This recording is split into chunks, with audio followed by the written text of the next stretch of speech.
బానిసగా సంత వీధిలో అమ్మబడ్డాడు. లోకం పూర్తిగా ఎరగనటువంటి ఆ బిడ్డకు ఎన్ని కష్టాలు. ఒక పోతిఫెరో అనేవాడు ఇతన్ని బానిసగా కొనుక్కొని పోయి తన ఇంట పెడితే ఇతడు అడుగుపెట్టిన దగ్గర నుంచి ఆ ఇల్లు ఆశీర్వదించబడటం మొదలుపెట్టింది. ఎందుకంటే ఇతడు యాకోబు కొడుకు, యాకోబు ప్రార్థనాపరుడు. ఆ తండ్రి లక్షణాలు కొడుకు వచ్చినాయి. దేవునికి ప్రార్థన చేయటం, తను ఎటు వెళ్ళినా దేవుని సన్నిధిని కోరుకోవటం, దేవుని సన్నిధిని ఆహ్వానించటం. యోసేపు ఎక్కడ అడుగు పెడితే అక్కడ బ్లెస్సింగ్ స్టార్ట్ అయింది. పోతిఫెరో సంతోషించి వీళ్ళందరి మీద అధికారి ఉంటున్నానా, నువ్వు పని చేయొద్దు అన్నాడు. అమ్మయ్య ఎట్లనో తప్పించుకుందాను, చాకిరి తప్పింది అనుకుంటే పోతిఫెరో భార్య కన్నేసింది ఈయన మీద. కన్నేసి ఆయన మీద నిందేసి జైలు పాలు చేసింది. చెయ్యని నేరానికి జైలు పాలయ్యాడు. అట్లా వరుస అగచాట్లతో ప్రయాణం చేస్తూ కూడా పోరాటం మానలా, సమస్యతో రాజీ పడలా, దేవుని పాదాలు వదల్లా. ఫలితంగా చెరసాల నుంచి బయటికి రావటం డైరెక్ట్గా ఐగుప్తు ప్రధాని పీఠం మీదకి వెళ్ళిపోయాడు.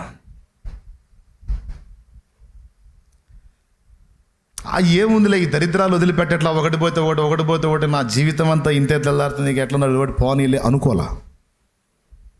సమస్యలు ఎన్నైనా సమాధానం నా దేవుడని దేవుని పాదాలే పట్టుకున్నాడు. ఆ కుటుంబానికి, ఆ రాజ్యానికి, చుట్టుపట్ల రాజ్యాలకి అందరికీ కూడా అన్నదాత అయ్యాడు యోసేపు.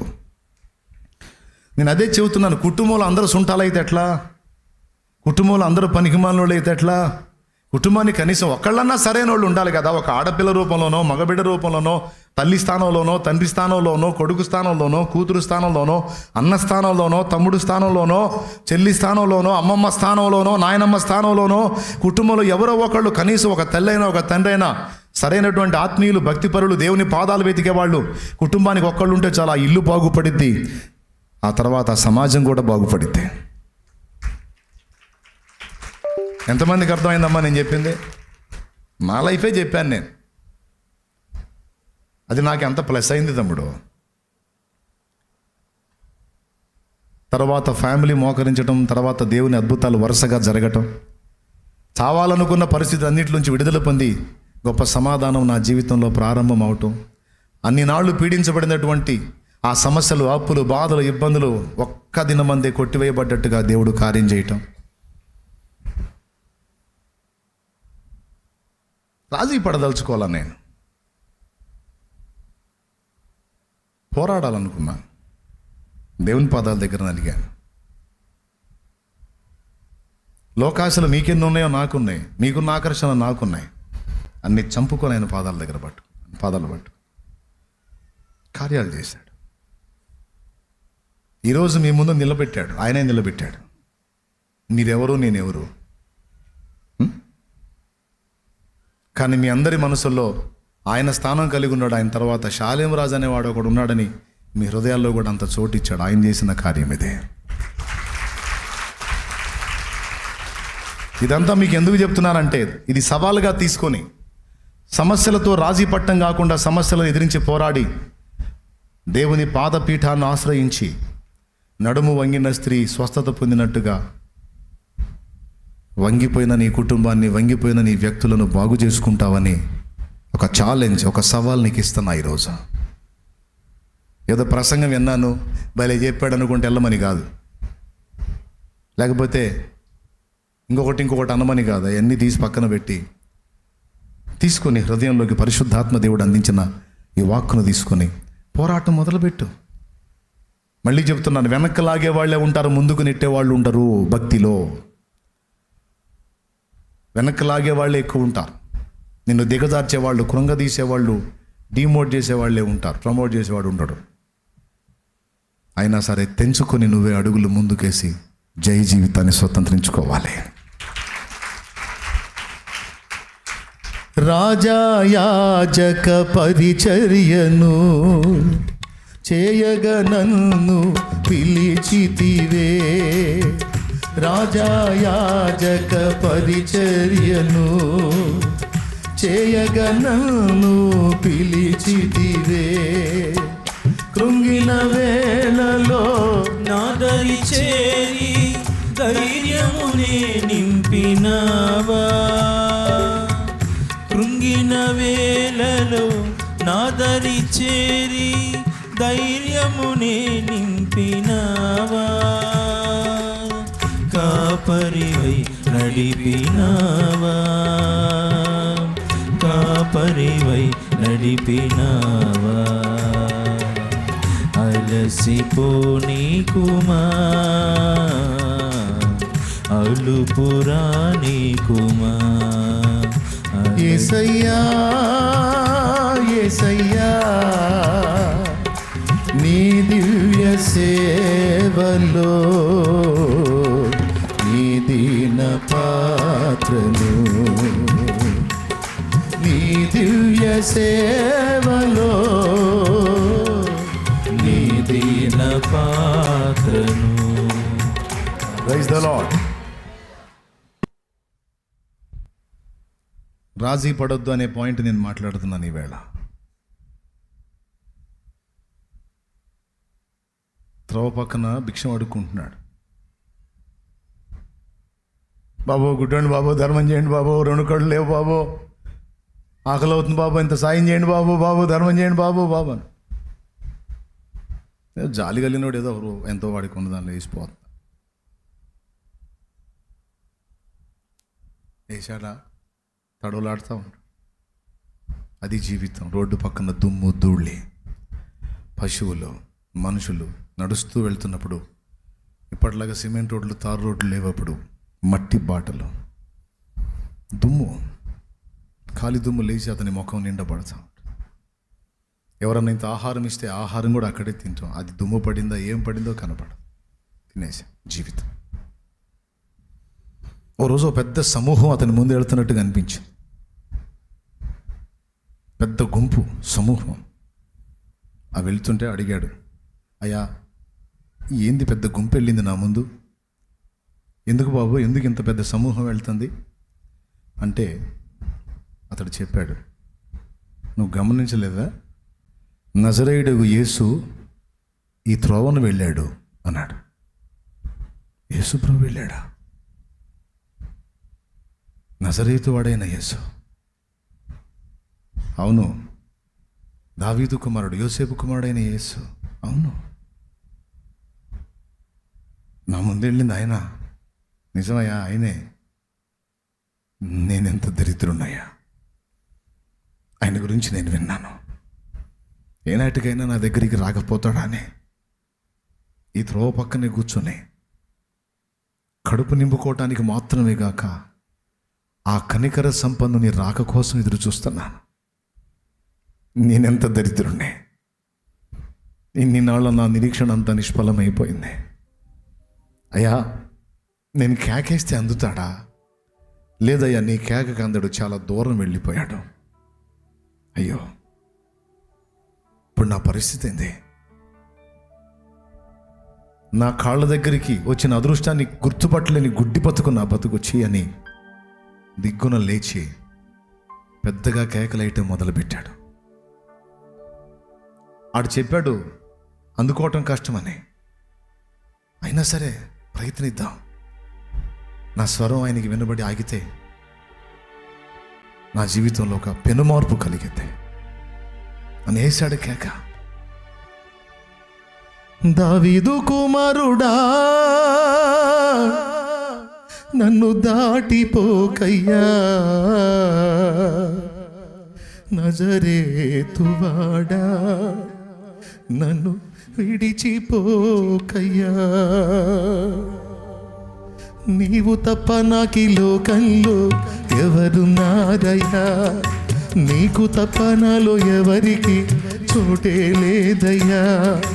నీవు తప్ప నాకి లోకంలో ఎవరున్నారయ్యా, నీకు తప్ప నాలో ఎవరికి చోటే లేదయ్యా. దావీదు కుమారుడా, నన్ను దాటిపోకయ్యా, నజరేతువాడ, నన్ను విడిచిపోకయ్యా. దావీదు కుమారుడా, నన్ను దాటిపోకయ్యా, నజరేతువాడ, నన్ను విడిచిపోకయ్యా. నీవు తప్ప నాకి లోకంలో ఎవరున్నారయ్యా, నీకు నీకు తపనలో ఎవరికి చోటి లేదయ్యా. పాపం ఎలుగెత్తి కేకేస్తుంటే కొంతమంది వచ్చి వాళ్ళు కేకలేస్తున్నారు వీడి మీద. ఏయ్ ఏంద్రా అరుపుల కేకలు, నర్మయ్ ఆయన ఇక్కడున్నా అనుకున్నావా? చాలా దూరం వెళ్ళాడ్రా, గోల్ చేస్తున్నావు గోల, నర్మయ్ ఊరకుండుమో. మన భాష చెప్పాలంటే అప్పుడు భాషలో గ్రాంధిక భాషలో ఏం రాశారంటే, అంతటా వారు వచ్చి ఊరకుండుమో కేకలు వేయకమని వాని గద్దించిరి. మన భాష చెప్పాలంటే ఇప్పుడు నేను చెప్పింటే, రాయ్ ఎవడాను గుడ్డోడా గోల్ చేస్తాను ఓయ్ నోర్మై.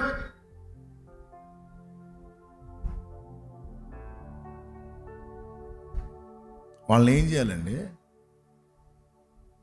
వాళ్ళని ఏం చేయాలి? కనికరం లేని రకాలు, కనికరం జాలి లేని రకాలు. వాడి కేకలను వాళ్ళు ఆపుతుంటే వాడి కేకలు మానుకోలా, మరి బిగ్గరగా కేకలు వేశాడట. అన్ని ఆపటానికి వాళ్ళు ప్రయత్నిస్తే ఇంకెక్కువ చేశాడు కేకలు. ఎందుకో తెలుసా? ఆ కేకల్లో కొన్ని విషయాలు ఉన్నాయి. ఆ కేకల్లో ఆర్తధ్వని ఉంది, ఆ కేకల్లో కడుపు మంట ఉంది, ఆ కేకల్లో కాఠిన్యాన్ని చూసిన అసహ్యం ఉంది. రే మీరు మనుషులారా? మీరు మనుషులా? నా జీవితం ఆరంభం నుంచి ఇప్పటిదాకా గుడ్డి బతుకు కదరా నాది. నాకు జన్మనిచ్చిన తల్లి ముఖం నాకు తెలియదురా, నాకు జన్మనిచ్చిన తండ్రి ముఖం నాకు తెలియదురా. రోడ్డు మీద కడుపు నింపుకోవడానికి బయలుదేరితే గాడిద వస్తుందా, గుర్రం వస్తుందా, ఎద్దు వస్తుందా, గేదె వస్తుందో తెలియదురా నాకు. అవి వచ్చి నాకు తగిలి నన్ను పడేస్తే ఒళ్ళంతా గాయాలయ్యి జానడు పొట్ట నింపుకోవటానికి రక్తం కళ్ళు చూడాలిరా నేను. నీకు 2 కళ్ళు కనపడుతున్నాయిరా. కనీసం నా ముఖం ఎలా ఉంటుందో నాకు తెలియదురా, వెలుగు ఎలా ఉంటుందో నాకు తెలీదు. దరిద్రులారా, మీ ముఖాలు ఎలా ఉంటాయి? మనిషి అనేవాడి ముఖం ఎలా ఉంటుందో నాకు తెలియదురా. జాలి పడ్డోళ్ళన్న ముష్టి చెప్పులంత అన్నం వేస్తే అందులో చీమలు పడ్డాయో దోమలు పడ్డాయో కూడా నాకు తెలియదురా. అది తిని జీవితాన్ని వెళ్ళబుస్తున్న దుర్భర జీవితం నాది. ఎక్కడ లేదురా మీకు కనికరం. ఆయన నా ముందు వెళుతుంటే నాకు కళ్ళు లేనివాడిని కనపడలేదు. మీరన్నా చెప్పాలి కదరా. సరే నేను కేకలేసి మొత్తుకుంటున్నా, ఆయన ఎక్కడ ఉన్నాడో నాకు తెలియదు, ఎంత దూరం ఉన్నాడో నాకు తెలియదు. మీరు పరిగెత్తి ఆయన ఆపాలి కదరా. ఆపి ఆయన నా దగ్గరికి తేవాలి, లేదా నా చెయ్యి పట్టుకుని ఆయన దగ్గరికి నన్ను తీసుకెళ్ళాలి. ఇలాంటివి చెయ్యకుండా నా దుర్భర జీవితాన్ని ఎరుగుండి కూడా నా నోరు ముయ్యాలని చూస్తున్నారా? సిగ్గులేదురా మీకు? సిగ్గులేదా మీకు? అని అనలేదు, కానీ ఆ కేకల్లో, ఆ గుండెలో ఆ వేదన ఉంది. వాళ్ళంటే ఎట్లా మరి? దానం చేసేవాళ్ళు, ధర్మం చేసేవాళ్ళు మరి వాళ్ళతో శత్రుత్వం పెట్టుకోలేడుగా. భిక్షగాడు కనపడితే ప్రతి ఒక్కడు కేకలేసేవాడే వాడి మీద. వాళ్ళనేం అనలేక, అయ్యా దావీదు కుమారుడా యేసు నన్ను కరుణించు, నీకోసం ఎదురు చూస్తున్నాను. నా దాకా వచ్చి దాటిపోతావా? నువ్వు దాటిపోతే ఇక నేను ఎందుకు బ్రతకాలి? ఈ దుర్భర జీవితంలో ఇంతే తెల్లారాల నా బ్రతుకు. అయ్యా నన్ను కరుణించు, నన్ను దాటిపోవద్దు. నువ్వు వదిలిపెట్టి వెళ్ళిపోయావంటే ఇక చావు తప్ప నాకు వేరే దిక్కు లేదు. యేసయ్యా వేశాడు కేకలు. దీనుల ఆర్తధ్వని విని దాటిపోని దేవుడు నా యేసు. చక చక చక చక నడుచుకుంటా వెళ్ళిపోతున్న అడుగులు టక్కునాగిపోయాయి. ఆగి చూశాడు. వానిని నా యొద్దకు తీసుకొని రండి అన్నాడు. వానిని నా యొద్దకు తీసుకొని రండి, కేకలేస్తున్నా. అప్పుడు వచ్చారు. ఇదిగో నీ పిలిపిన్నాళ్లే, తీసుకురమ్మన్నాడు నిన్ను, దా. అప్పుడు వచ్చి అంటున్నారు, ప్రభు విని, ప్రభు చేతబట్టి, ప్రభు కార్యం చేయడానికి సిద్ధపడి వాడిని నా యొద్దకు తీసుకొని రండి అన్నప్పుడు అప్పుడు పిలుస్తున్నారు ఓయి నిన్ను ప్రభు రమ్మంటున్నాడు. మరి ఇందాకేం చేశారా? ఇందాకేం వెనక్కి లాగారు. వాడు రాజీ పడితే, పిలవటం ఆపితే, పోరాటం ఆపితే, నేను చెప్పనా, నోరు ముయ్యి అన్నోళ్ళ మాట విని వాడు నిజంగా నోరు మూస్తే ఇక ఎప్పటికీ వాడికి వయసు ఉండేది కాదు, కళ్ళు ఉండేవి కాదు. ఆ ముష్టి చిప్ప, ఆ గుడ్డివాని చేతి కర్ర వానికి ఫిక్స్. వాని జీవితం ఇక అంధకారమే. అందుకే ఎదిరించిన వారికి బెదరక నోరు ముయ్యి అన్న వాళ్ళ నోళ్ళు మూతబడేటట్టు వాళ్ళ అరుపులకు మించిన కేకలు వేసి ప్రభువుని నిలబెట్టుకున్నాడు. ప్రభువుని నిలబెట్టుకున్నాడు. ఇప్పుడు రాజాది రాజు ఆజ్ఞ బయలుదేరింది, వాణ్ణి నా యొద్దకు తీసుకొని రండి అని. ఇంకెవడు ఆపుతాడు? అప్పటిదాకా గద్దించిన వాళ్ళే అప్పుడు మళ్ళీ సహకారుల పిక్చర్ ఇస్తున్నారు. సహకారుల పిక్చర్. అప్పటిదాకా అడ్డు తగిలిన వాళ్ళే ఇప్పుడు హెల్పర్స్గా మారారు. నీ కేకలు అక్కడ దాకా వినపడది అనుకోలా, మొత్తానికి బలి ఆపేవే, గొప్పడివే, నువ్వు గెట్టోడివే, పద పద ప్రభు రమ్మన్నాడు పద.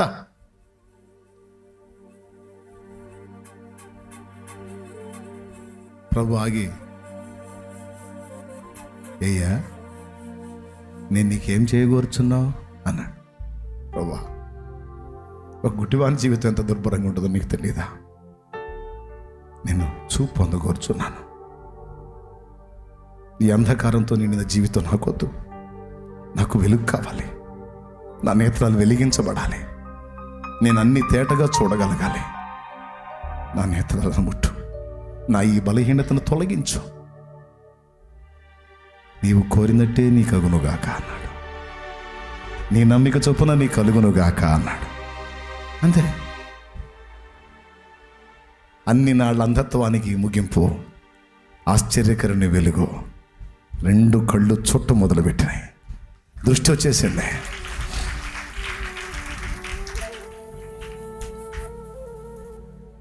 నువ్వు ఏ బలహీనతలో ఉన్నావు? వ్యసనాల బలహీనతలో ఉన్నావా? రోగ బలహీనతలో ఉన్నావా? ఏ విధమైన బలహీనతతో కన్నీళ్ళే అన్నపానాలుగా బ్రతుకుతున్నావు? ఏ బలహీనతలు చుట్టుముట్టి శాపాన్ని అనుభవిస్తున్నావు? మొర్ర వినేవాళ్ళు లేక, పట్టించుకునేవాళ్ళు లేక, సాయం చేసేవాళ్ళు లేక, నేనున్నానని భరోసా ఇచ్చేవాళ్ళు లేక, వీళ్ళెవరూ లేకపోగా నిన్ను ఎగతాళి చేసేవాళ్ళు, హేళన చేసేవాళ్ళు, తృణీకరించేవాళ్ళు, నీ నోరు మూయించడానికి ప్రయత్నించే వాళ్ళ చేత నలుగుతున్నావు. ఈరోజు వాడు చూడు ఎంత తెగింపు పని చేశాడు. చివరికి అతడే ఆయన శిష్యుల్లో ఒకటి శిష్యుడైపోయాడు. బంధకాల్లోంచి బయట పడాలన్న ఆశ నీకుంటే దాటిపోనీయకూడదు. ఆయన్ని దాటిపోనీయకూడదు. నువ్వు ఏ కండిషన్లో ఉన్నావు ఆ కండిషన్లో ఉండే పిలు. నువ్వు వ్యసనాల్లో ఉన్నావు అక్కడ ఉండే పిలు. నువ్వు సమస్యల్లో ఉన్నావు అక్కడ ఉండే పిలు. నువ్వు తెముల్చుకోలేని ఆర్థిక సమస్యల్లో, రుణ బాధల్లో, అప్పుల బాధల్లో, కలతల్లో, కన్నీళ్లలో ఉన్నావు అక్కడ ఉండే పిలు. నా వేదనకు మితి లేదు, నా శోకానికి తుది లేదు, నీవుగాక జీవితాన ఆశయే లేదు. నా వేదనకు మితి లేదు, నా శోకానికి తుది లేదు, నీవుగాక జీవితాన ఆశయే లేదు, నీవుగాక జీవితాన ఆశయే లేదు. నా కోసం నువ్వు వస్తావని, నా ఆర్తధ్వని వింటావని, నా కోసం నువ్వు వస్తావని, ఆర్తధ్వని వింటావని ఎదురు చూస్తున్నాను, నిదుర కాస్తున్నాను, ఎదురు చూస్తున్నాను, నిదుర కాస్తున్నాను. దాటిపోబోకయ్యా, దాటిపోబోకయ్యా. యేసయ్యా నా దేవా, యేసయ్యా నా ప్రభువా, దాటిపోబోకయ్యా, దాటిపోబోకయ్యా. Praise the Lord. నువ్వు ఉన్న స్థితిలోనే ఉండి పిలవాలి. ఆయన సన్నిధిలో నీ మొర్ర వింటాడు. ఆయన తన ఆలయములో నా మొర్ర వినెను అని భక్తుడు అన్నాడు. ఆయన సముఖంలో నీ మొర్ర వినబడుతుంది. నీకోసం నడుస్తాడు అవసరమైతే. రాజీ పడొద్దు నాన్న. ప్రతి సమస్యకు పరిష్కారం నా యేసయ్య పాదాల దగ్గర ఉంది. నువ్వు ఏ కండిషన్లో ఉండే, అది శారీరక, ఆత్మీయ, మానసిక సమస్యలు, త్రివిధ సమస్యలు. స్పిరిచువల్ లైఫ్లో కూడా దేవునికి ఇష్టంగా నడుచుకోలేకపోతున్నాను, దేవునికి నమ్మకంగా ఉండలేకపోతున్నాను, నేను తరచుగా ఆత్మీయంగా బలహీనపడుతున్నాను అని కొంతమంది రాజీ పడిపోతారు. తప్పుడు అలవాట్లలో, తప్పుడు సంబంధాల్లో, తప్పుడు క్రమాల్లో. దేవుడు అంటున్నాడు, రాజీపడి అక్కడే ఉండాలనుకుంటున్నావా? పోరాడతావా? పోరాడితే, ప్రయత్నిస్తే నేను నిన్ను బయటికి తీసుకొస్తాను. నేను నిన్ను గెలిపిస్తాను. నేను జయించిన ప్రకారం నీవు కూడా జయించడానికి నేను నీకు తోడై ఉంటాను. రాజీ పడిపోయావా? లేకపోతే పోరాడుతున్నావా వద్దనుకొని? అసలు నువ్వేమనుకుంటున్నావు? వ్యసనాలతో, బలహీనతలతో, పాపంతో రాజీ పడిపోయావా? లేదు నాకు వద్దు అని ఆరాటంతో పోరాడుతున్నావా? పోరాడితే అంతిమ విజయం నీకే ఇస్తా. రాజీ పడిపోయి ఇది ఇంతే అని ఫిక్స్ అయ్యావా? ఇంకంతే, వదిలేస్తా. నువ్వేమంటావు అని అడుగుతున్నాడు ఆయన. మీరేమనుకుంటున్నారండి? 3 రకాల సమస్యలు చెప్పా. 1, శరీర సంబంధంగా మనం ఎదుర్కొంటున్న సమస్యలు. 2, వ్యసనాల రూపంలో మనం ఎదుర్కొంటున్న సమస్యలు. 3, రక్షణ పొంది కూడా ఆత్మీయంగా పడుతూ లెగుస్తూ దిగజారిపోయిన పరిస్థితులు. అలాగే అందులోనే రాజీ పడిపోయావా? పిల్లలు మారలేదు, త్రాగుబోతులు అయ్యారు. ఛీ, ఈ దరిద్రులు ఇంతే, మారరు అని ఫిక్స్ అయ్యి వదిలేసావా వాళ్ళనే? కానీ బైబిల్లో ఎరిగిన తల్లులు కానీ, నేను ఎరిగిన తల్లులు కానీ, విడిగా కొంతమంది తల్లులు అలా వదిలిపెట్టలా. నా ఊపిరి ఉన్నంత వరకు వాళ్ళ మార్పు కోసం నేను నీ పాదాలే పట్టుకొని నీ సన్నిధిలో గోజాడతా. నా చేత కాంది, వాళ్ళ చేత కూడా కాంది, నువ్వు వాళ్ళ చేత చేయించగలవు. వాళ్ళు పీడించబడుతున్న ఆ దయ్యాలు, ఆ వ్యసనాల నుంచి వాళ్ళని విడిపించగలవు. ఆ త్రాగుడు అనే మహమ్మారి నుంచి వాళ్ళని విడిపించు. వాళ్ళతో మాట్లాడు, వాళ్ళ మనోనేత్రాలు వెలిగించు, వాళ్ళ బ్రతుకులు బాగు చేయి. లోకమంతా వాళ్ళని తిడతా ఉంటే వాళ్ళ శాపగ్రస్తమైన జీవితాలు చూసి నేను సంతోషంగా ఉండేదా? కన్నీళ్ళే అన్నపానాలు కదా ప్రభు నాకు.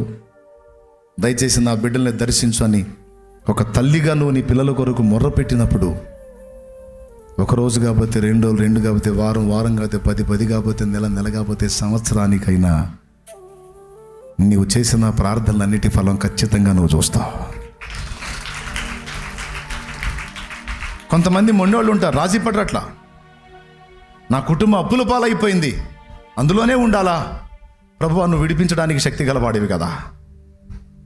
నేను నీ పాదాలు పట్టుకుంటున్నాను. నా కుటుంబాన్ని బయటే అయ్యా.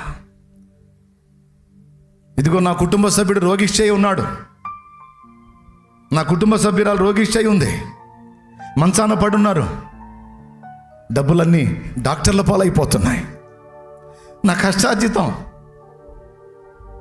వైద్యుల పాలైపోతుంది. ఇంత చేసుకొని కూడా పొలము, ఇల్లు అన్నీ అమ్ముకోవాల్సిన పరిస్థితి వచ్చింది.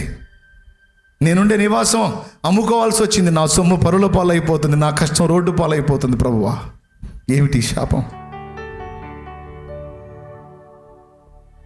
దేవుని పాదాల దగ్గర, దేవుని పరిశుద్ధాలయములో గోజాడే మనసు నీకుంటే నీ సొమ్ము పరులు పాలు కాకుండా నిశ్చయముగా నీ చేతుల కష్టార్జితము నీవు అనుభవించదు అన్న వాగ్దానం నెరవేరితే, ఇదంతా ఒక పక్క అనుభవిస్తానే మరో పక్క మూర్ఖంగా తిరుగుతున్నాం మనం, రాజీ పడిపోయి. పరిస్థితులు మార్చుకోవాలన్నా నీ చేతుల్లోనే ఉంది, పరిస్థితులతో రాజీ పడి అందులో ఫిక్స్ అయిపోవాలన్నా నీ చేతుల్లోనే ఉంది తమ్ముడు. నిన్ను బయటికి తేవడానికి యేసయ్య బలమైన బాహు ఎప్పుడో చాపబడి ఉంది. ఈరోజు విన్నారు, కూటమి అయిపోయింది, ఇంటికి వెళ్తారు, ఒక ముద్ద తిని సెల్ ఫోన్ తీసుకుంటారు. ఈరోజు ఇప్పటిదాకా ఛాలెంజ్గా నీకు వచ్చిన ఈ మాటలన్నీ అడ్రస్ లేకుండా ఊడ్చుకొని పోతాయి. జరిగేది అదే. ఎందుకంటే చాలామంది రోషం వదిలేశారు. ఇప్పుడు పరిశుద్ధాత్మ స్పర్శ, ఆత్మీయ విలువలు గుర్తించి దేవుని మాటల్ని రోషంగా తీసుకొని ఒక తీర్మానం చేసి ఆ తీర్మానంలో నిలబడేటువంటి ఆ మెట్టు ఎప్పుడో దిగజారిపోయింది. ఈరోజు చాలామంది విశ్వాసులు, పరిచారకులు, సేవకులు కూడా రాజీపడే బతుకుతున్నారు. రోషం లేదు, పట్టుదల లేదు, కార్య దీక్షా దక్షత లేదు, నీ అరచేయంత లేదు, అది నీ బుర్రంతా వాడేస్తుంది. రా పిచ్చోడా, ఓడగొడుతుంది నాన్న నిన్ను. ఆ చిన్నదాన్ని గెలవలేకపోయావు, నీ జీవితంలో నువ్వేం సాధిస్తావు నాన్న? రోషం కలిగే మాటలు దేవుడు నీతో మాట్లాడతాడు. ఇక్కడ ఛార్జ్ బాగా అవుతుంది, కానీ ఇంటికి పోగానే గాలి తీసిన ట్యూబులాగా బుస్. కానీ అందరూ అట్టంటే ఆసోదోళ్ళే ఉంటారని నేను అనుకోను. ఇంతమందిలో కనీసం 10 మంది అన్నా కాస్త రోషం కలిగిన వాళ్ళు, ఆత్మీయతను ప్రేమించేవాళ్ళు, ఆత్మీయ విలువలను ఎరిగిన వాళ్ళు, కాస్త పట్టుదల కలిగిన వాళ్ళు ఉంటారని ఏదో ఒక ఆశ. అందుకే నా పోరాటం మానుకోకుండా నేను పోరాడుతున్నా, ప్రకటిస్తున్నా. మరి ఇక మీరు రాజీ పడిపోయారో, పోరాడి గెలవాలని రోషం తెచ్చుకుంటారో, నిర్ణయం మీదే. 4వది సేవ. సేవ సేవ అంటే అల్లాటప్ప విషయం కాదు. 4 మాటలు చెప్పగానే ఒక గుంపు జనం సమకూడదు. సేవ గురించి ప్రభు ఏం మాట్లాడాడంటే, ఒకనాటి ప్రసవ వేదనతో ఒక జనము కలుగునా అన్నాడు. అందరూ 2 చేతులు ఎత్తి స్తోత్రం చెప్పండి. ఒకనాటి ప్రసవ వేదనతో ఒక జనము కలుగునా. ఒక జనమును మనం సాధించాలి, సంపాదించాలంటే ఒకనాటి ప్రసవ వేదన సరిపోదు. మనం చిన్న చిన్న ప్రయత్నాలు చేసి అబ్బో కష్టమైపోయింది, చాలా కష్టమైపోయిందని అరాకొరా పరిచర్య చేసి 20 మంది, 30 మంది, 50 మంది, 70 మంది ఇక చాలులే, ఇప్పటికే చాలా కష్టపడ్డాం. మరి కొంతమంది సేవకులు ఇంకా ఎక్కువ మందిని రక్షణ నడిపించారు, ఎక్కువ జీవితాన్ని ప్రభావితం చేశారు కదా. మరి వాళ్ళ పరిస్థితి ఏంది అంటే, వాళ్ళని దేవుడు అట్ట ఏర్పరచుకున్నాడు. వాళ్ళు పిలుపు వేరు బ్రదర్, వాళ్ళని అట్లా ఏర్పరచుకున్నాడు, నన్ను ఎట్ట ఏర్పరచుకున్నాడు. దేనికి? ఈ సోమవారం వారానికి నన్ను ఏర్పరచుకున్నాడు, వాళ్ళనేమో అట్లా ఏర్పరచుకున్నాడని ఏర్పాట్ల పేరు చెప్పి తప్పించుకు తిరుగుతావా? నిజంగా గుండెలో ఆరాటం ఉంటే, దేవుని ఎదుట పోరాటం ఉంటే, అవతలాళ్ళు కనీసం 100 మందిని ప్రభావితం చేస్తే కనీసం 50 మందినైనా ప్రభావితం చేసే స్థాయికి నేను తీసుకెళ్తాడు ఆయన. ఎందుకంటే లేఖనం చెప్పింది, ఆశగల ప్రాణమును ఆయన తృప్తి పరచును అని. తృప్తి అనేది దొరకాలంటే ముందు ఆశ ఉండాలి. ఆశ లేని బ్రతుకుల్ని దేవుడు సైతం ఏం చేస్తాడు? మీరు చెప్పండి. తపన, ఆత్మ రక్షణ కొరకైన ఆరాటం, చిన్న చిన్న పరిచర్యలు చేసి సెల్ ఫోన్ తీసుకోనో, లేకపోతే టీవీ ముందు కూర్చోనో, లేకపోతే ఇంకొక రకంగానో కొంతమంది టైంపాస్ చేస్తున్నారు. ఇవన్నీ రాజీ పడిపోయిన బతుకులు. నేను చెప్తున్నాను, ఇదేదో అరాకొరా చేసి వెళ్ళటం తప్ప ఒక బలమైన ఉద్యమాన్ని చూపగలిగే సీన్ ఉండదు. అర్థమైందా? ఒక బలమైన ఉద్యమాన్ని చూడగలిగి, సమాజానికి చూపగలిగి, సాతాను కోటలు కూలగొట్టగలిగేటువంటి ఒక ఫిరంగి గుండు లాంటి అనుభవం ఉండదో. అన్ని సెవంటపాకాయలే. సెవంటపాకాయలు తెలుసా మీకు? పిల్లల చేత కొడతా టక్మంటది. తర్వాత ఇంత ఉంటే ఆయన దీపం ముట్టి చీసిరేయచ్చు. అది పేలితే ఎవడికి ఏం కదిలితే కోట కూలిద్దా. అదే ఫిరంగి గుండు పడింది అనుకో, లెగిసిపోద్ది ఆ ప్రాంతం. అరాకొర అల్ప విజయాలతో రాజీ పడిపోయే సీమ టపాకాయలు కాదు యేసయ్యకి కావాలి. సాతాను కోటలను కూల్చే ఫిరంగి గుండ్లు లాంటి వ్యక్తులు కావాలి. ఇప్పుడైతే ఇంకా కొత్త లేటెస్ట్ బాంబులు వచ్చాయి. అది పడిందంటే ఇంకా ఏరియా మొత్తం తుడిచిపెట్టుకుపోయింది. అట్లాంటి వ్యక్తులు. సాతానుగాడు యేసయ్య కాదు జాలరి, సైతానుగాడు కూడా జాలరే. హబక్కుకులో ఉంది, వాడు వలలకు బలులు అర్పిస్తున్నాడంట, గాలానికి బలులు అర్పిస్తున్నాడంట. గాలం వల అవన్నీ పెట్టుకొని, అంటే వాడు కూడా పడుతున్నాడు ఆత్మల్ని. యేసయ్యేమో నిత్య జీవానికి ఆత్మల్ని పట్టే జాలరైతే, సైతానుగాడు నిత్య నరకానికి ఆత్మల్ని ఈడ్చుకెళ్ళటానికి వాడు కూడా వల భుజాన్ని వేసుకొని తిరుగుతున్నాడు. మానవ జాతి మొత్తాన్ని పట్టి వాడి వల్లో పెట్టుకున్నాడు. ప్రతి వాని ముక్కుకు గాలం తగిలించి గంతులేస్తున్నాడని హబక్కూకు గ్రంథంలో రాయబడి ఉంది. ఈరోజు సమాజంలో నీ చుట్టూ ఉన్న ప్రజలు ఎంతోమంది నశించిపోతున్నారు. విశ్వాసులు, పరిచారకులు, సేవకులు అందరూ వినండి. ఒక పక్క సమాజం సర్వనాశనం అవుతుంటే, నా మట్టుకు నేను రక్షింపబడ్డాను, నా ఇల్లు రక్షించబడింది అని కొంతమంది విశ్వాసులు, నా మట్టుకు నేను రక్షించబడ్డాను, ఏదో 10 మందిని రక్షించాను, సేవ చేస్తున్నానని అల్పతృప్తితో కొంతమంది సేవకులు రాజీ పడిపోయి బ్రతుకుతున్న పరిస్థితులు ఈరోజు కనపడుతున్నాయి. నేను అంటున్నాను, ఒక చెట్టును చూడండి, చెట్టు నాటితే అది ఒక నెలకల్లా ఫస్ట్ ఆకులు రాలిపోయినట్టుగా ఉంటుంది. తర్వాత ఆకులు చిగుళ్ళు స్టార్ట్ అవుతాయి. 2వ నెలకి కొమ్మలు ప్రారంభమవుతాయి. 3వ నెలకి అనగొమ్మలు వేస్తూ ఉంటుంది. సంవత్సరం తిరిగేసరికి కొమ్మలు అనగొమ్మలు వేసి ఒక చిన్న మొక్కలా స్టార్ట్ అయింది, ఒక చెట్టులాగా మారిపోతూ ఉంటుంది. 2వ సంవత్సరానికి ఇంకా విస్తరించింది, 3వ సంవత్సరానికి ఇంకా విస్తరించింది, 4వ సంవత్సరానికి నువ్వు నీతో పాటు ఒక 20-30 మంది దాని చుట్టూ చక్కగా కూర్చొని భోజనం చేయడం తగినంత నీడనిచ్చే పెద్ద చెట్టు అవుతుంది. ఒక చిన్న పరిచర్య ప్రారంభమైనప్పుడు ఆత్మీయ నాయకుల్లో ఆ దాహం అనేది ఉండాలి. ఒక సమాజంలో ఒక చిన్న పరిచర్య ప్రారంభమైంది అంటే ఆ సంఘములో ఉన్న విశ్వాసులు, సేవకుడు ఇద్దరు నడుంగట్టాలి. ఈ సమాజం నశించిపోయే పరిస్థితిలో ఉంది.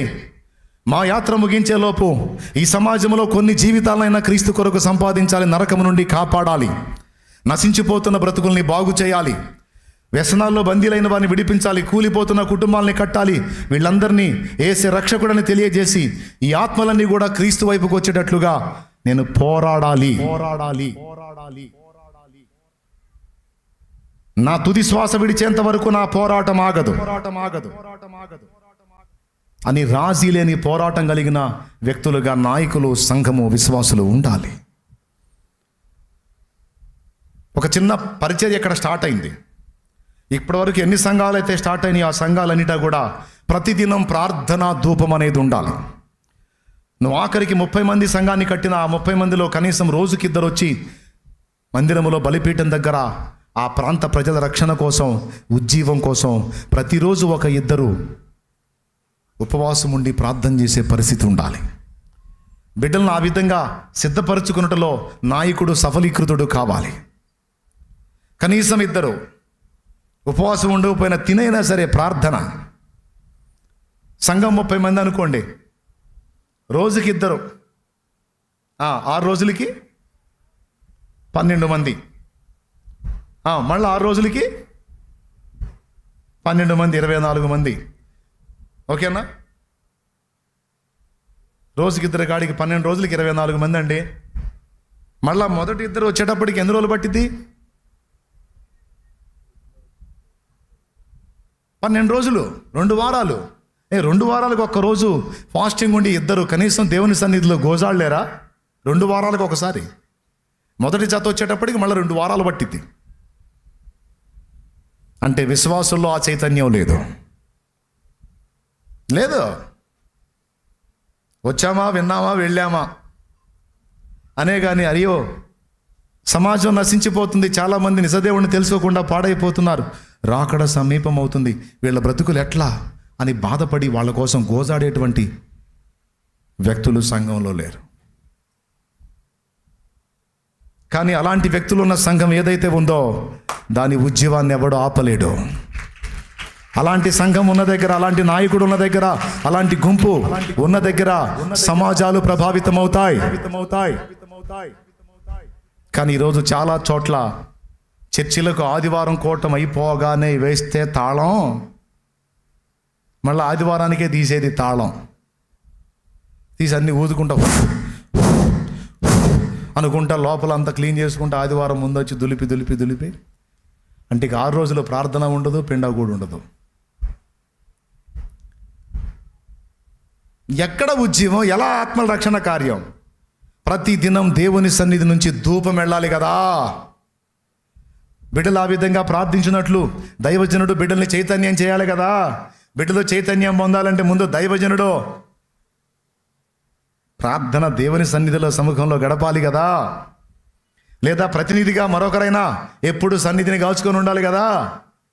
ఎవరినో ఎగతాళి చేయడానికి, ఎవరినో ఎద్దేవా చేయడానికి ఈ విషయాలు చెప్పట్లా నేను. చాలా చోట్ల చాలా ఆసక్తితో పని మొదలుపెట్టారు కానీ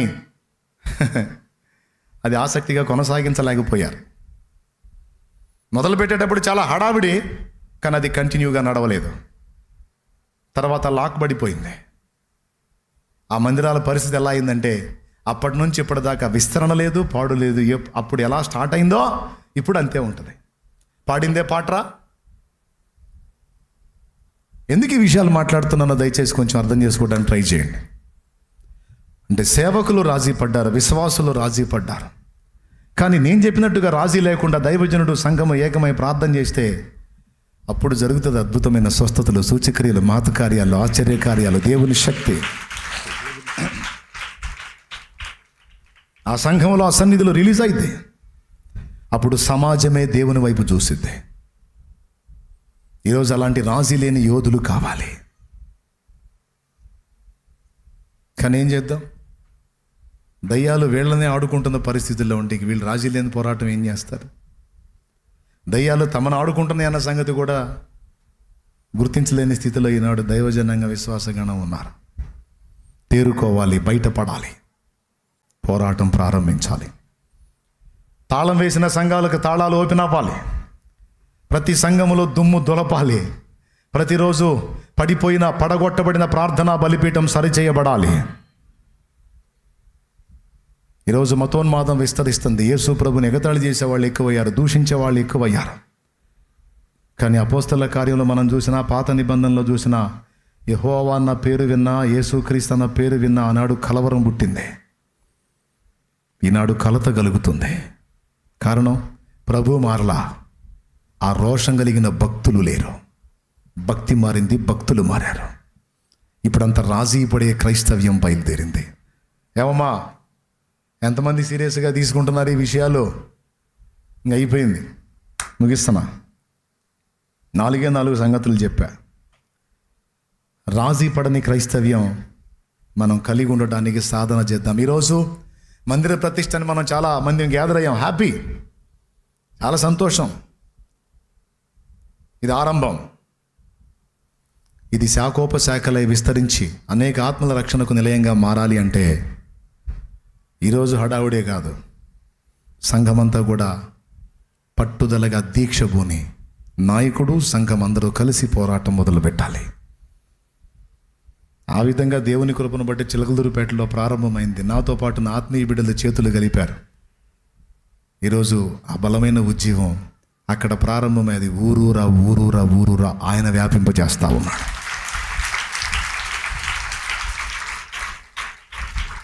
ఏదో కొంచెం జరిగిందిలే అని ఇంకా ఆగలా నేను. నాకు ఇప్పటికీ తపన తగ్గల. ఏం తగ్గలా? తపన తగ్గల, తగ్గదు కూడా. తగ్గని ఏడు యేసయ్యా, ఇంకా చేయాలి. రాజీ పడిపోయి ఏదో కాస్త నడుస్తుంది అని ఏగలు తోలుకుంటూ కూర్చోవడం నాకు ఇష్టం లేదు. ఆనాడు కూడా బలిపీఠం దగ్గర పడి ఆ పాకలోనే అక్కడే తినేవాడిని, అక్కడే నిద్రపోయేవాడిని, అక్కడే వాక్యం చదువుకునేవాడిని, వచ్చిన బిడ్డలకు ప్రార్థన చేసేవాడిని. ఆ బలిపీఠం దగ్గరే కన్నీళ్లు గాచి గోజాడా. చల్లగా ఏసీ గదిలో కూర్చొని చల్లగా బయటకు వచ్చి ఆదివారం ప్రభునందు ప్రియులారా మనం అలా పడవాలి, మనం ఎలా పడవాలి, మనం పోటు పడవాలి, మనం ఎరగదీయాలని ఈ డైలాగులు చల్లగా ఏసీ గదిలోంచి వచ్చి చెప్పేది కాదు. ఓయ్ వింటున్నారా? స్తోత్రం చెప్పండి. దేవుని బలిపీఠం దగ్గర అగ్ని సెగలో కాలిన అనుభవం, తాటాకులు పాకే, తర్వాత చిన్న రేకుల షెడ్డే, కానీ అక్కడే గడిచింది. అక్కడే మందిరం వదల్లా. కాబట్టి దైవజనాంగం మొత్తానికి చెప్తున్నాను, అయ్యా రాజీ పడ్డ క్రైస్తవ్యం వద్దు నాన్న, రోషం కలిగిన క్రైస్తవ్యం, దేవుని శక్తిని లోకానికి రుచి చూపించే క్రైస్తవ్యం, ఉజ్జీవాన్ని నిజంగా దేవుని దగ్గర నుండి పొందుకొని సమాజాల్ని ఉజ్జీవింపజేసే క్రైస్తవ్యం విశ్వాసుల్లోకి, సేవకుల్లోకి రావాలి.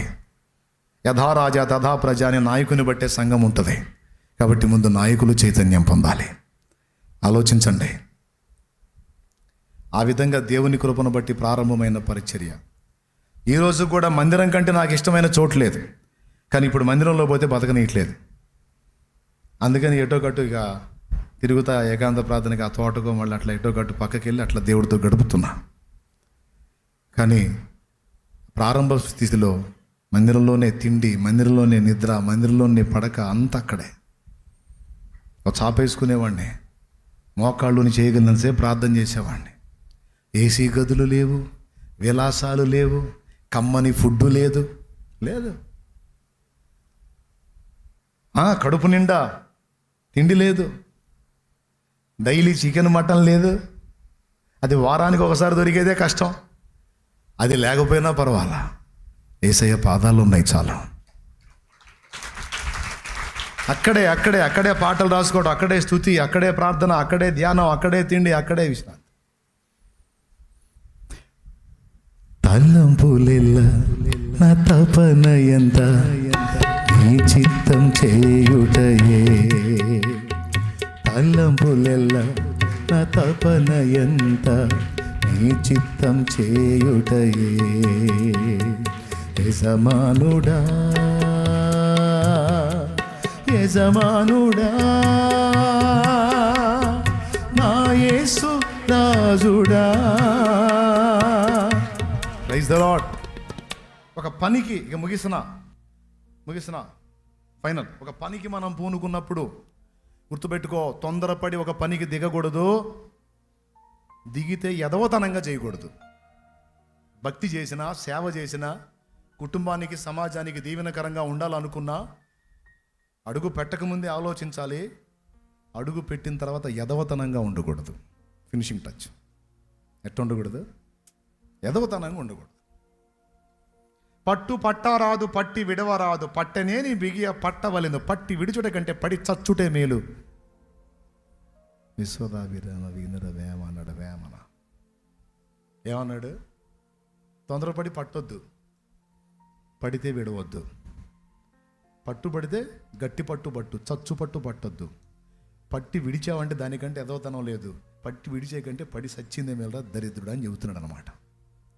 ఆడవాళ్ళకి, మగవాళ్ళకి అందరికీ చెప్తున్నాను నేను, ఏ విషయంలోనైనా సరే ఒక ఛాలెంజ్ మనం తీసుకున్నప్పుడు రాజీ పడకూడదు. దానికోసం ఎంత మూల్యం చెల్లించాల్సి వచ్చినా సిద్ధంగా ఉండాలి. ఒక పద్ధతి ప్రకారం దేవుని పని జరిగించాలి. కాబట్టి ఇందు మూలంగా సేవకుల విశ్వాసులు అందరూ విన్నారు, అందరికీ తెలియజేశాను. రాజీపడి లోకంతో, పాపంతో, సమస్యలతో బతకాలనుకుంటున్నారు. ఎదిరించి పోరాడి బైబిల్లో అనేక మంది విడుదల పొందినట్లు పొందాలనుకుంటున్నారు. సేవకులకు చెప్తున్నాను, బిడ్డల్ని భక్తిలో, ఆత్మీయతలో రోషంగా పెంచాలనుకుంటున్నారు. ఆత్మీయ దరిద్రులుగా, సోమరిపోతులుగా, నిష్ఫలులుగా వాళ్ళని రాజీలోకి నడిపించాలనుకుంటున్నారు. నిర్ణయం మీదే. లేండి మోకాళ్ళ మీద. ముగింపు. పరిశుద్ధ ప్రభువా, ఈరోజు నీ బిడ్డల్ని దర్శించి నీవు మాట్లాడిన ప్రతి మాటకై స్తోత్రం. నీ బిడ్డలందరినీ బట్టి నీ కృతజ్ఞతాస్తుతులు చెల్లిస్తా ఉన్నాను. లోకంతో, పాపంతో, సమస్యలతో, ఆత్మీయ క్షీణతతో రాజీపడి బ్రతుకుతున్నారా? లేకపోతే పోరాడి సాధించాలనుకుంటున్నారా? మీరేమి కోరుచున్నారని అడుగుచున్నాం. నడుము వంగిపోయినా దేవుని మందిరాన్ని వదిలిపెట్టలా. ఏనాటికైనా నా ప్రభువే కార్యం చేస్తాడు, నా ప్రభువే కదులుతాడు, నా ప్రభువే అద్భుతం చేస్తాడు అని నీ పాదాల దగ్గరికే నడిచి నీ వాక్యం విన్నది, నీ కోసం ఎదురు చూసింది.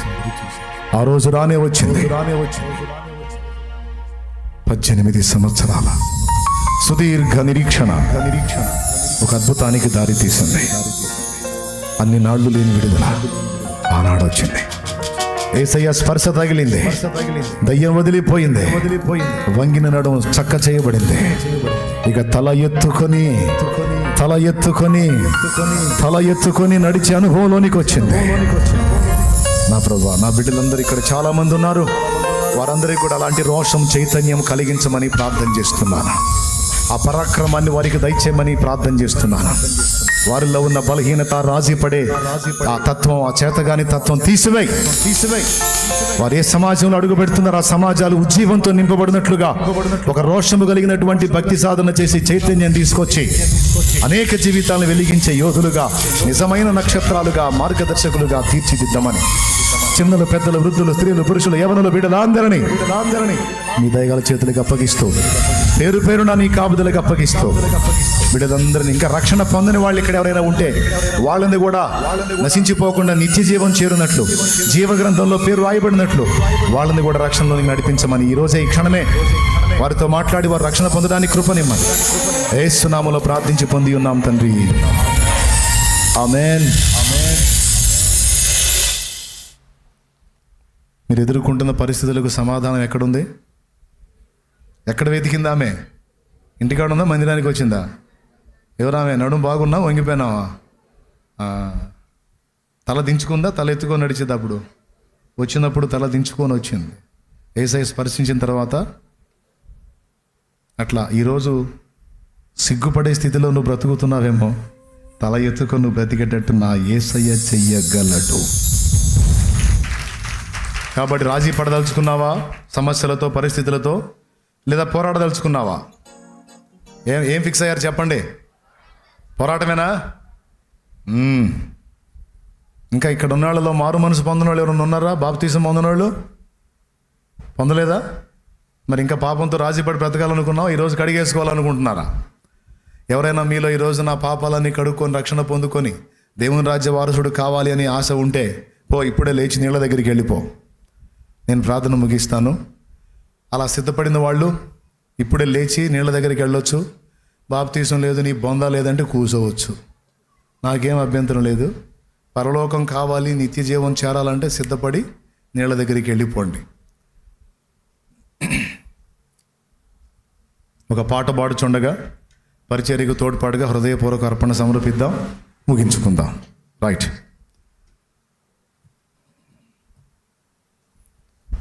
కానుక సేకరణ జరుగుతూ ఉంటుంది. రక్షణకు సిద్ధపడ్డ వాళ్ళు నీళ్ళ దగ్గరికి వెళ్ళిపోండి. ఎవరన్నా ఉంటే ఇచ్చి వెళ్ళిపోతా, లేకపోతే అంతే సంగతులు. చెప్పాల్సినవి చెప్పా. ఇక మార్చుకొని నడుచుకోవాలనుకుంటావా? రాజీ పడి బతకాలనుకుంటావా? నిర్ణయం నీదే.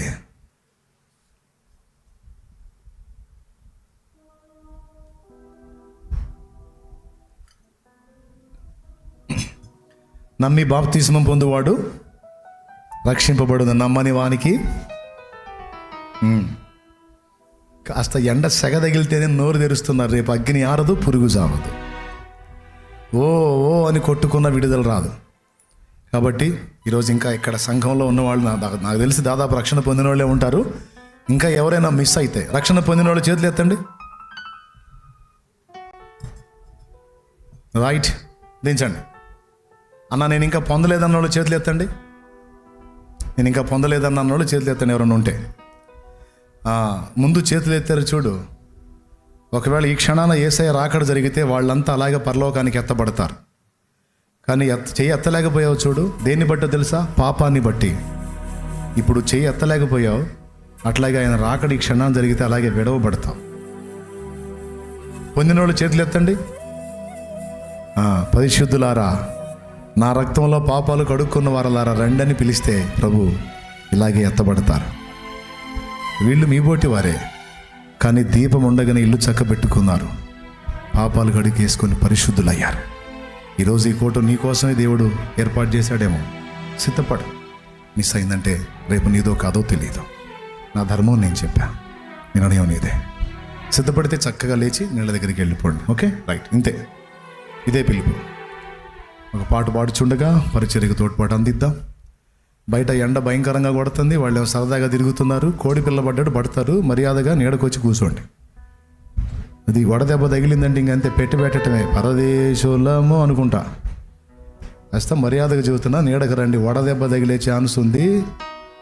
ఎండలో తిరగొద్దు, పద్ధతిగా చెప్తున్నా. అది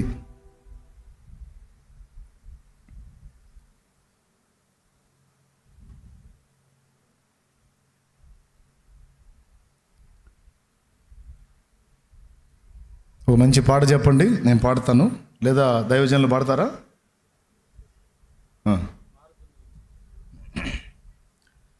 పాట పాడతాను. అర్పణ సేకరిద్దాం. పాపం భారీ ఏర్పాట్లు చేసుకున్నాడు యోసేపు. మనకి దేవుడిచ్చిన దానిలో తోడ్పాటు అందిద్దాం. కూటమి అయిపోయింది, ఇంకా ముగింపులోకి వచ్చాం. ఫుడ్ ఏదో ఏర్పాటు చేసినట్టున్నారు. ఒక ముద్ద తిందాం, ఇక జంపు వెళ్ళి సెల్ ఫోన్ చూద్దాం. అదేగా మన బతుకులు, రాజీ పడ్డ బతుకులే కదా, దరిద్ర బతుకులు అయ్యాగా. ఏం చేద్దాం? ఇంటికి పోయి కాస్త ఆలోచిద్దాం. ఈరోజు దేవుడు నాతోనే మాట్లాడాడు. ఆ దరిద్ర గొడ్డు స్థితిలో నేనే ఉన్నాను. ఇక నన్ను సిగ్గు తెచ్చుకోవాలి, రోషం తెచ్చుకోవాలని కొంచెం ఆలోచిద్దాం. చూద్దాం ఎవరు ఆలోచిస్తారు, ఎవరు సైతాన్ గడి చేతిలో చిత్తుగా తనులు తింటారో చూద్దాం. వాడిని తన్నేవాళ్ళు ఎవరో, వాడి చేత తనులు తినేవాళ్ళు ఎవరు చూద్దాం.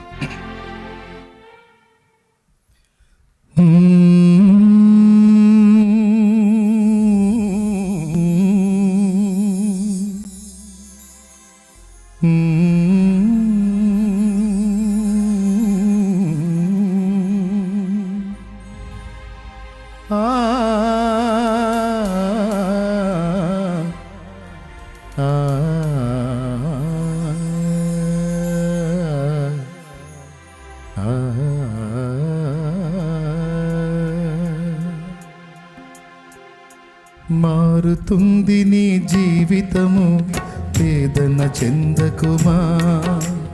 మరచిపోడు నిన్ను యేసయ్య, మాటే నమ్ము సుమా. మారుతుంది నీ జీవితము, వేదన చెందకుమా. మరచిపోడు నిన్ను యేసయ్య, మాటే నమ్ము సుమా. మోసే భారం నువ్వు చేసే త్యాగం, మోసే భారం నువ్వు చేసే త్యాగం.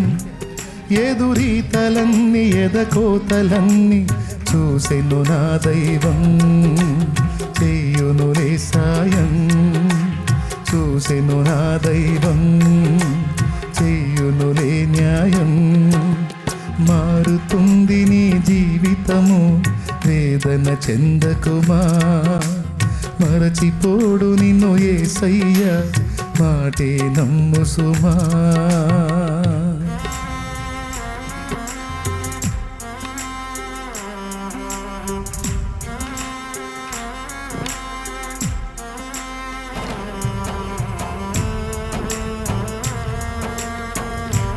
బాప్తిస్మానికి సిద్ధపడిన వారు బాప్తిస్మాల ట్యాంక్ దగ్గరికి వెళ్ళిపోండి. రక్షణ కొరకు సిద్ధపడిన వారు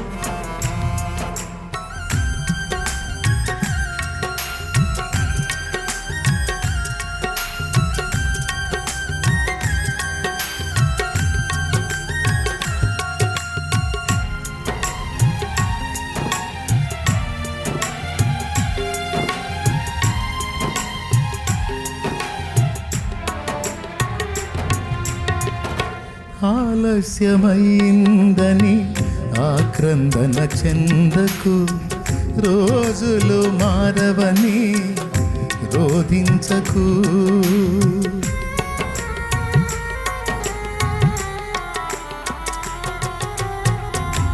ఆలస్యమైందని ఆక్రందన చెందకు, రోజులు మారవని రోధించకు. ఆరోదననే ఆరాధనగా మనుగడనే మాధుర్యముగా, రోదననే ఆరాధనగా, మనుగడనే మాధుర్యముగా మలచును నా దైవం. వీడకు నీ ధైర్యం, మలచును నా దైవం. విడువకు నీ ధైర్యం. మారుతుంది నీ జీవితము, వేదన చెందకుమా. మరచిపోడు నిన్ను యేసయ్యా.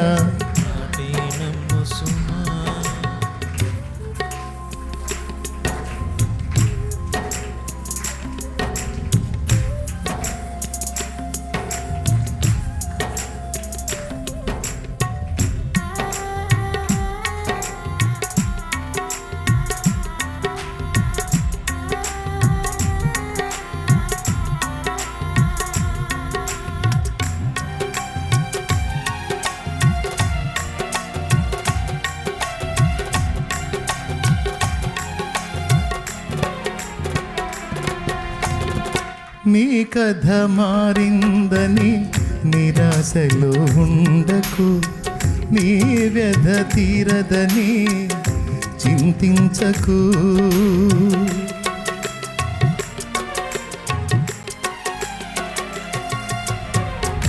నీ కథ మారిందని నిరాశలో ఉండకు, నీ వ్యధ తీరదని చింతించకు. నీ చింతలనే చిరునవ్వులుగా, యాతననే స్తుతి కీర్తనగా, చింతలనే చిరునవ్వులుగా, యాతననే స్తుతి కీర్తనగా మార్చును నా దైవం.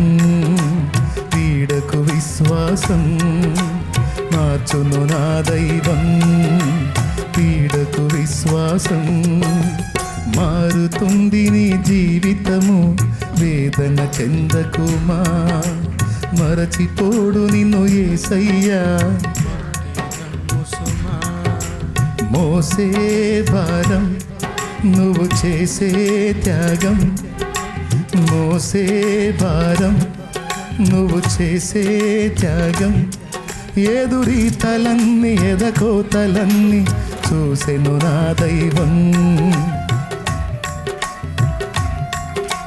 చూసెను నా దైవం.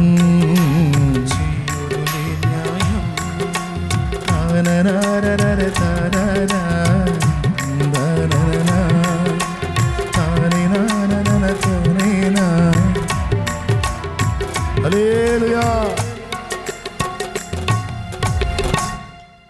అందరం పైకి లేచి నిలబడదాం.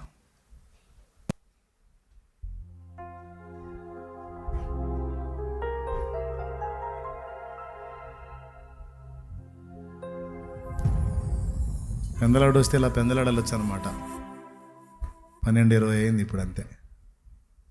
12:20కి ఎట్టుందో చూడు, బయట ఆమ్లెట్లు వేసుకోవచ్చు, అట్టుంది. కాబట్టి మిగిలిన కూటలు కూడా ఇలా టైం టు టైం అయిపోతాయి. రేపు దొండపాడు కావచ్చు, శనివారం పెదనందిపాడు కావచ్చు, ప్రేయర్స్ ఇలానే ఉంటాయి కనుక సేవకులు ముందే చెప్పుకోండి సంఘానికి టైంకి రావాలి అని. ఆలస్యంగా వస్తే అయిపోద్ది కూటం వాక్యం. కాబట్టి ఈ విషయాలు దర్శించి బాప్తిస్మానికి ఎవరు లేరు కదా? ఉన్నారా? ఎవరు లేరా? లేకపోతే బండి ఎడ పెట్టండి, ఇటు నుంచి ఇటే జంప్ అవుతా. తొట్టికాడు ఉన్నారా? శభాష్. రక్షణకి ఇంకెవరైనా నిర్ణయించుకుంటే, నిన్ను ప్రేమించి మహిమను వదిలిపెట్టి భూమి మీద నీ కోసం వచ్చి నీ పాపాలను తన మీద వేసుకొని మోయటానికి యేసయ్య సిద్ధపడి వచ్చి సిలువనెక్కాడు. చేతుల్లో శీలలు, కాళ్ళల్లో శీలలు, తల మీద ముళ్ళు. మానవుడు పాపం చేసినప్పుడు దేవుడు శాపం పెట్టాడు. భూమి నీకు ఫలమనివ్వదు, ముళ్ళ తుప్పలు గచ్చ పొదలే అది నీకు మొలిపిస్తుంది అని. శాపంతో తెచ్చుకున్న ముళ్ళు యేసు శిరస్సు మీద మోసాడు. తన శిరస్సు మీద ఆ ముళ్ళు భరించి ఇక మనకు జీవార్థమైన ఫలమునివ్వటానికి ఆయన సిద్ధమయ్యాడు. గుర్తుపెట్టుకో, యేసయ్య మతి లేనోడు కాదు. మనకెంత ప్రమాదం లేకపోతే అంత దారుణమైన హింస పొందాడు. అంటే మనకి ఎంత పెద్ద డేంజర్ లేకపోతే మనం చచ్చాక ఎంత గొప్ప నరకం మనకు శిక్షగా రాబోతుంటే అంత పని చేశాడు యేసయ్య. ఇది చిన్నదా? ఇది టేక్ ఇట్ ఈజీగా తీసుకునే విషయం కాదు. అందుకే రేపటి రోజున పాపం ఎందుకు చేశావు అనడు. లోకం చేశారు, అందరూ చేశారు, నువ్వు చేశావు. కానీ నా ప్రాణమే క్రయధనంగా చెల్లించి నా రక్తంలో కడిగేసుకోమని నీకు అవకాశం ఇచ్చానే. పలానా కూటంలో నేను పిలిచానే. స్పష్టంగా విని అర్థమై కూడా నా ప్రాణత్యాగం నీకంత చెలగాటమైందా? అంత తేలికైందా? అంత ఎగతాళైందా నా కుమారుడా? తప్పులు దిద్దుకొని పాపాలు కడిగేసుకునే ఛాన్స్ నేను ఇవ్వకపోతే నా తప్పు, ఇచ్చినా లోబడకపోతే నీదే తప్పు. ఇక శిక్షకు అర్హుడు అని పంపిస్తాడు. ఆ దినాన ఇక కనికరం కూడా చూపడు. కనికరానికైనా కల్మషాలు కడుక్కోవటానికైనా ఇదే టైం. దాటితే నీకు లేదు అవకాశం. ఈ సంగతులన్నీ విని సిద్ధపడిన వాళ్ళు నీళ్ళ దగ్గరికి రావచ్చు. మిగిలిన వాళ్ళందరూ తలలు వంచి కళ్ళు మూద్దాం, ప్రార్థనలో ఉందాం. అందరం తలలు వంచి కళ్ళు మూసి దైవజనులు ప్రార్థన చేస్తారు. నేను అన్నిటికంటే ఆత్మల రక్షణ ముఖ్యం కనుక బాప్తిస్మాల దగ్గరికి వెళ్తాను. సహకరించండి. మీరు నా ఆత్మీయ బిడ్డలు. నేను దేనికి ఎక్కువ విలువిస్తానో మీకు తెలుసు, ఆత్మల రక్షణకి. ఇక్కడ ఉన్న వాళ్ళు ఇంకా ఎవరైనా యేసు ప్రభు దగ్గరికి ఇదే ఫస్ట్ టైం అయితే వచ్చావు యేసయ్య దగ్గరికి, ఇక పట్టు ఖచ్చితంగా నీకు విడుదల ఇస్తాడు ఆయన. యేసు నామములో జరుగునుగాక. ఇంక వదిలిపెట్టద్దు యేసయ్యనే. గట్టి పట్టు దేవుని కార్యం చూస్తాం. రైట్, ప్రార్థన. స్తోత్రం స్తోత్రం స్తోత్రం. ప్రేమగల తండ్రి, పరిశుద్ధుడు అయిన మా ప్రభువా, నీకు వందనాలు, స్తోత్రాలు నైనా కృతజ్ఞతాస్తుతులు చెల్లిస్తున్నాం ప్రభువా. నీవు చేసిన కార్యాలను బట్టి నేను మహింపరుస్తున్నాం ప్రభువా. మీ దాసుని ఎన్నుకొని మీరు జరిగిస్తున్న యొక్క పరిచయం అంతటిని బట్టి నేను మహింపరుస్తున్నాం నాయన. తండ్రి సన్నిధిని ద్వారా జరుగుతున్న ఈ మందిర ప్రారంభోత్సవాలు, విజయోత్సవాల వేడుకల్లో నీ కృపతో నాయన యొక్క ఉన్నవాళ్ళు మీరు అనుగ్రహించిన ఈ మందిర ఆవరణను బట్టి మీకు స్తోత్రాలు నాయన. ఇక్కడ మీరు సిద్ధపరిచిన దైవజనులను బట్టి మీకు స్తోత్రాలు నాయన. ఈ కుడికి లేఖిభవించిన బిడ్డలందరిని బట్టి మీకు స్తోత్రాలు నాయన. నీ యొక్క దాసులందరిని బట్టి మీకు స్తోత్రాలు ప్రభు. ఎంతమంది అయితే ఈ కూడికి నిమిత్తం కూడి వచ్చారో వారందరినీ యేసుక్రీస్తు నామములో దీవిస్తున్నాం ప్రభువ. దేవుని సేవకులందరికీ మంచి ఆరోగ్యం, అభిషేకము, కృప సమృద్ధిగా కలుగునుగాక ప్రభు. ఇక్కడ సేవ చేస్తున్న దైవజనురాల్ని వారి సంతానమును యేసు నామములో మేము ఆశీర్వదిస్తున్నాం ప్రభువ. ఇంకా నీ కృపతో బలపరచు, ఇంకా నీ అభిషేకమును దయచేయను. ఇప్పటి వరకు వాక్యం ఎత్తిన మీ దాసుని ఇంకా బలపరచిన ముందు ఇంకా అనేక మందిర ప్రారంభోత్సవ కూడికలు ఆశీర్వాదకరముగా జరిగించమని ప్రార్థన చేస్తున్నాం. భయంకరమైన ఎండగా ఉంటున్నప్పటికీ మంచి సమయాన్ని ఇచ్చినందుకు కృతజ్ఞతాస్తుతులు. ఎండ వేడి మీకు ఎవరికి కీడు కలగకుండా నీ కాపుదల భద్రత ప్రతి ఒక్కరికి ఉండునుగాక ప్రభువా. ఈ కోడిక లేఖిభవించిన బిడ్డలందరినీ దర్శించండి ఆయన. రక్షణ లేని వారు ఈ సమయంలో రక్షణ పొంది నీ సొత్తుగా మార్చబడే ధన్యతయు భాగ్యము వారు కలుగు చేయమని ప్రార్థన చేస్తున్నాం. రక్షించబడిన ప్రతి ఒక్కరిని మీరు బలపరచండి. ఇదిగో విన్న మాటలు వారి హృదయాల్లోనికి చేర్చుకొని వాక్యాన్ని నాయన జ్ఞాపకం చేసుకొని పోరాడేవారిగా చెయ్యండి. జీవితంలో రాజీ పడక సమస్యల మీద నాయన పోరాడి విజయము పొందునుగాక. అతన్ని ఇంకా కుటుంబీకులు రక్షణ లేని వారి నిమిత్తము నీ బిడ్డలు మొర్రపెట్టి విజయము చూచుదురుగాక ప్రభువా. ఇంకా వారిపైన ఉన్న ఏర్పాటు సంకల్పమును వారు ప్రార్థన ద్వారా గుర్తించి నీ పని కొరకు ప్రజ్వరిల్లినట్లు సహాయము యేసు నామములో దయచేయబడునుగాక. సంతానం లేని వారికి గర్భఫలమును దయచేయండి. వివాహ ప్రయత్నాలు సఫలపరచండి. రోగులైన వారికి యేసు క్రీస్తు నామములో స్వస్థత కలుగునుగాక ప్రభువా. క్షేమంగా మీరు తీసుకొచ్చారు, అందును బట్టి కృతజ్ఞతాస్తుతులు.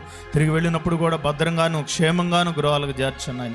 ఏర్పాటు చేసిన ఆహారం అంతా రుచికరంగా మార్చి తిన్నవారికి ఆరోగ్యము దయచేయి. నీకు వందనాలు, స్తోత్ర. ప్రతి ఏర్పాటులో తోడయుండు. ప్రతి ఆదివారం ఇక్కడ జరిగి ఆరాధన ఆశీర్వాదకరంగా జరిగించు.